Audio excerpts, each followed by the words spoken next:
Eh, kayo naman po may kasalanan eh. 3 oras na raw po nakapila doon si Ma'am Pipoy. Sumingit pa kayo. Eh, hindi lang ho yun. Eh, sukat ba namang mas malaki pa yung drum na sinaksak nyo ron? Eh, isang araw bago mapuno yun ah. Eh, sino ba naman ang hindi maasar sa inyo niyan? Eh, bakit doon ka sa bakulaw kumakampi? Ako na nga ikaw putang ang mukha! Tama na ho. Sige, gabutin mo. Uy, O bakit? ano naman? Ano yan? Puso ko masakit. Eh wala naman sugat yan ah. Niloloko mo ako eh. Meron. Hoy! Ay! Bakit siya kinakalikot mo ako tuwing sugat? Eh masakit daw ang puso niya eh. Hindi puso ang masakit dyan! Puso ang masakit dyan!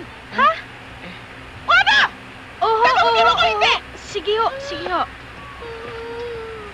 Eh, maligam-gam na pala to eh. Beng, mainit na tubig.